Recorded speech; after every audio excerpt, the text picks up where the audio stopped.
Games went from $60 to $70. PS Plus got more expensive. The PlayStation 5 Pro is way more expensive than the PS4 Pro was compared to the regular PS4. The controllers for the PlayStation got more expensive. The new iPhone that's supposed to be a budget phone is way more expensive than the old SEs. And overall, the phone is not even that much better compared to the regular 16. It's way worse, and it's lacks a lot of things that you would think the device should have, but it's still way more expensive than the other previous budget model. The newest Nvidia cards are way more expensive than any other card has ever been. So this is proof of the generational tech inflation that tends to happen every 10 to 15 years or so. It happened in the 2000s. The Xbox and the PS2 were 300, and then the 360 came out with a $300 version minimum that came with no storage. Like it had less storage than the regular Xbox. And then the $400 model was the 20 gigabyte model was 400. And the PlayStation 3, of course, was minimum $500, which is absolutely ridiculous. The Wii was 250, which was more than the GameCube because the GameCube was 200. Games used to be about $50 back then. The maximum price for a game back then was 50. Then when the Xbox 360 came out, they all went to 60. And by the end of that generation, even the Wii had $60 games in that game. That console didn't even have 360 PS3 graphics, but it still had $60 games. The iPhone came out and was like $600, and from then on, smartphones became more common, and therefore the more expensive phone became normal. Because before that, were there $600 flip phones? Were there $600 before smartphone phones, whatever those were? Let's see if I can think of anything else. Were the controllers $70 back then? Was online $80 a year for the minimum tier? Nintendo's online is still cheap, actually, because they still have the regular Switch Online is $20, and Switch Online expansion is $50, but that will probably get more expensive when the Switch 2 comes out, and you can almost be sure that will happen because they've added so much to Switch Online, like they've added so many old games. Surely they'll want to use that as justification to increase the price. PS Plus already did it. Game Pass. Didn't Game Pass get more expensive too? I think it did. Worst of all, no price cuts on any game consoles. Not even on the Switch. Not even on the 7-year-old, underpowered the year it came out, Nintendo Switch. Not even on the Switch Lite that doesn't connect to your TV, the budget model. It's still the exact same price it came out at. The regular Switch is still the same price. The Switch OLED is still the same price from the day it came out. The PlayStation 5 is still the same price. The Xbox, the Series S, Series X, still the same price. Even the 1 terabyte models for the Series S and X, it's not an upgrade because it costs more. It's not an upgrade at the same price. It's not like they increased the storage but kept the price the same. It's plus $50 for the 1 terabyte Series S, and it's plus $100 for the 2 terabyte Series X. And the no disc Series X is just $50 off, which is not a huge discount to lose such an important feature. There's rumor. Apparently, I heard some guy in a video say that there's rumors that Apple's gonna raise the price of the iPhones across the board this year, and this 16E will probably be the cheapest phone, but we can see like $1,100-$1,200. This I'm making up because I don't know how much they're gonna raise the price, but I know I heard this in a video. It might have been Marquez that said this. They're gonna raise the price across the board. They already did this last year with 15 Pro. The Pro Max, the bigger model, you have to get 256 gigs. There's no 128 gig option, which means you have to spend $200 more to get the Max model compared to the regular size. So that's like a forced price increase, but technically it's not a price increase because 256 gigs was always $200 more than 128 gigs regular size model, but they basically forced you to pay more money. There's no option to not pay more money. Samsung phones, the S Ultra line has been like $1,300 minimum, I think, for the S24 Ultra. That's actually been a thing for years already, I think. Because the Ultra phones are always like ultra expensive. That's if there's one thing that's ultra about those phones, it's like ultra price. Maybe they should advertise that. See anything else? Games are going from $60 to $70. That's see, it's the same thing that happened in the 360 era. It's happening all over again. The consoles are all more expensive. The Switch will no doubt be $400 minimum. It could be more. It could be upwards of 500.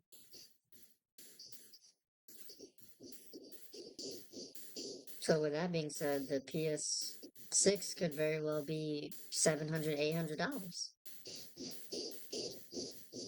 The PS5 was 500, and that was more than the PS4 Pro. The PS4 Pro never got a price cut. I didn't know that until a while ago. Not too long ago, I figured that out because PS5 actually came out being more expensive than the PS4 Pro. Even though the PS4 was cheaper than the PS3, but that was almost necessary.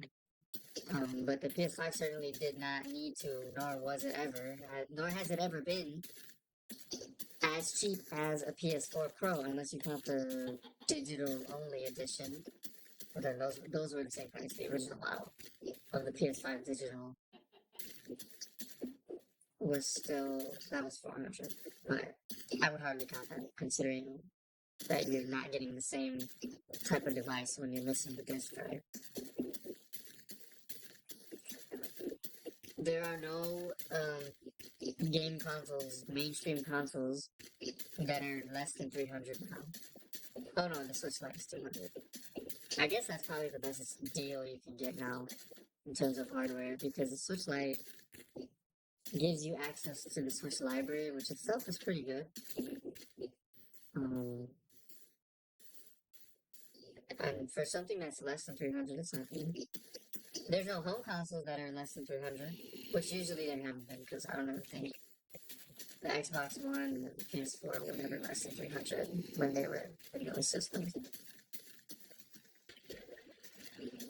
But these new consoles have certainly never been less than 300. They've never been less than 400. Unless you get the no disc drive.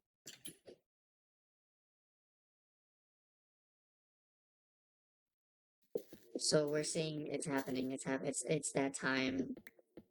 Every I mean, since the dawn of consoles and computers, I guess every generation has gone through this.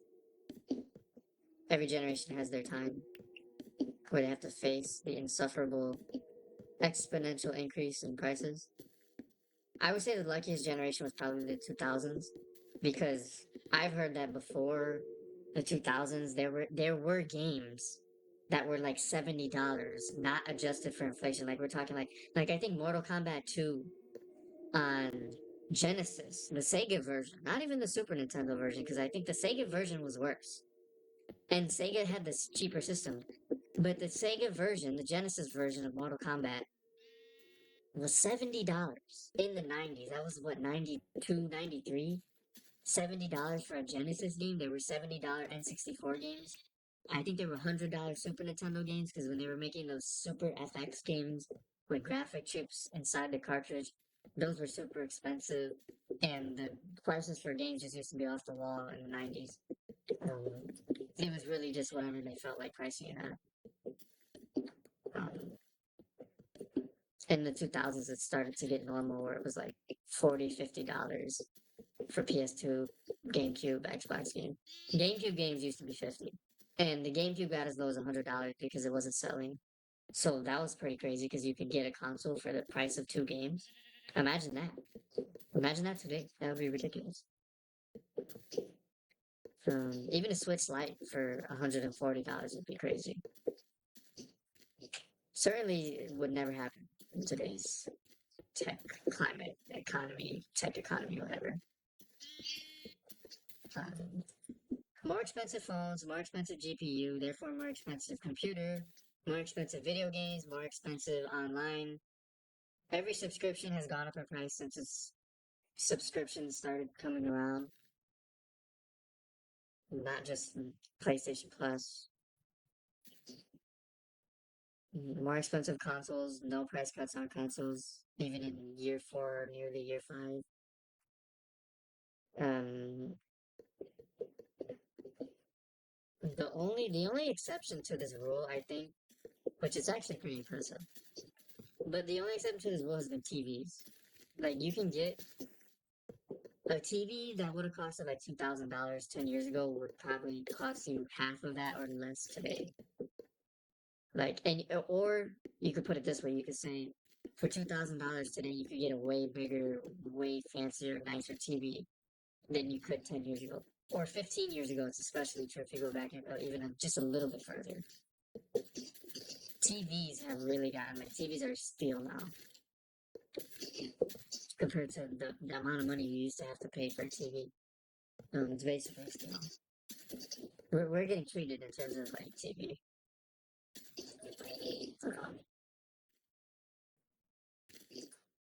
Otherwise, though, I don't really think there's a lot going for.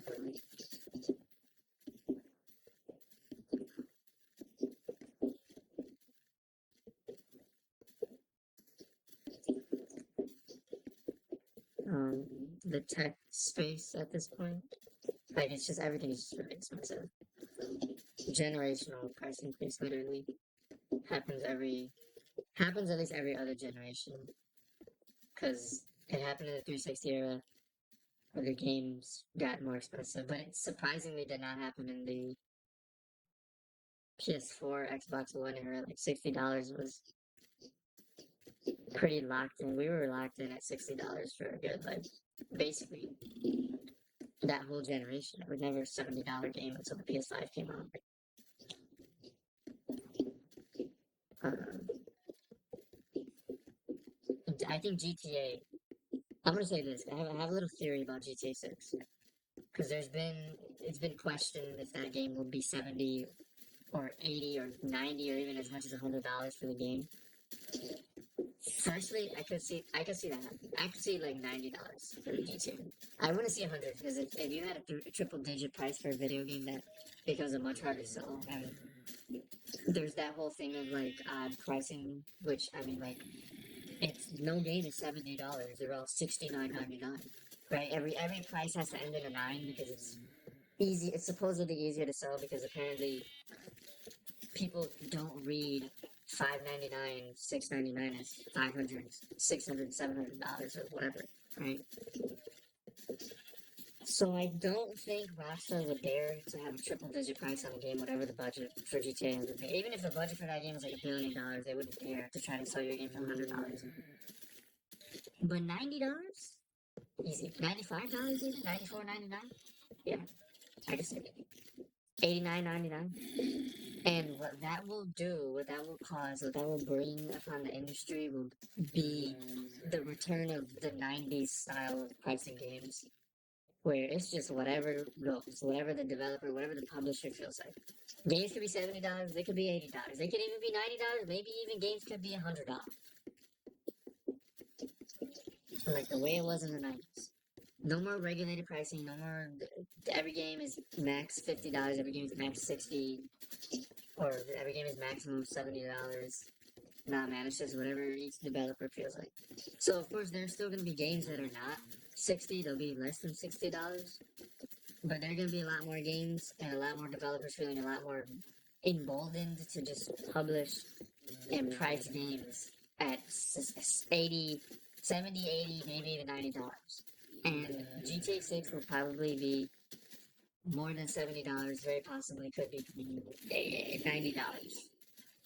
It could be 100. It actually could be 100. If a budget for that game was $1 billion, the game actually could come out at $100.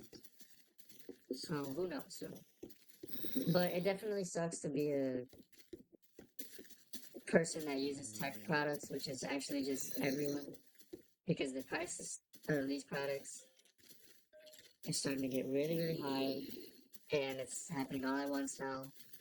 For 10 years, we had like cheap GPUs compared to today. We had cheap subscriptions compared to today. We had stable game pricing that people were willing to put up with. We had consoles would go down in price. It seems like all of that is stopping now. That kind of sucks. At least TVs are cheap. TVs, TVs are still somewhat. Monitors, I think too. Like, I mean, you could get a 1080p 60 hertz monitor for a really reasonable price today. You get a 1080p 120 hertz monitor for a pretty reasonable price. So, so besides that, though, what else has gone down in price in terms of tech items? Right, not a lot. If I could think any, I'd say, dude.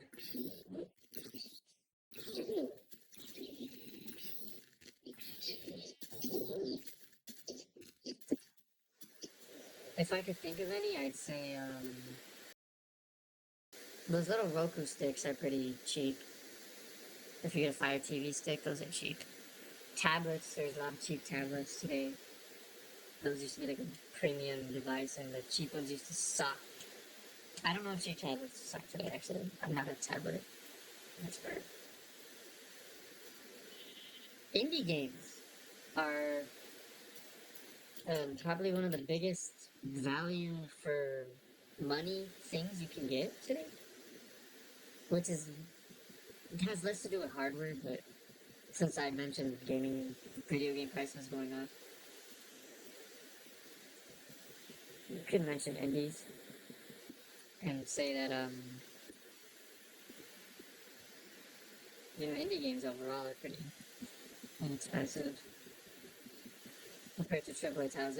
There are a lot of indie, what I'm trying to say is there are a lot of indie games that are less than $60 and they're probably worth more than a lot of games that are $60. That's the best way to put it. And I think most reasonable people would agree with me when I say that. But that's not a tech item. That's not a tech item. That's not like a TV. So, what's another tech item? Cameras is not something I keep track of, and they're not really a tech item, but they do have some.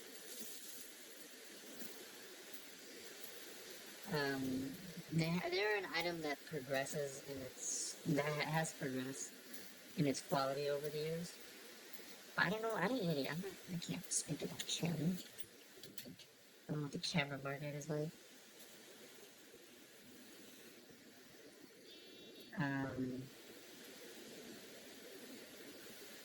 Honestly, I'm surprised those LED strips that got super trendy like 3-4 years ago.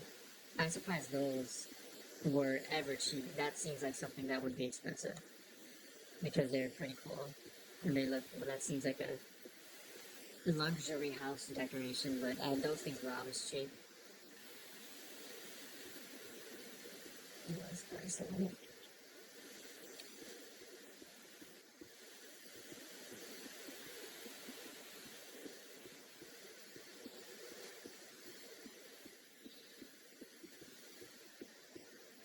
CPUs are more expensive now, aren't they? Like each Intel generation is more expensive than the last. And the performance gains are kind of like plateauing the same way Nvidia's graphics cards are plateauing.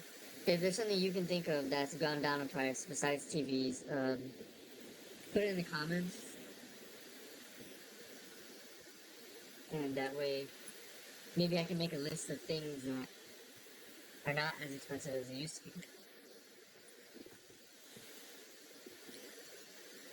So, as the saying goes, more bang for your buck? Well, not really in this economy, in today's world. It's more buck for your bang. Yeah, that sounds really cool, doesn't it?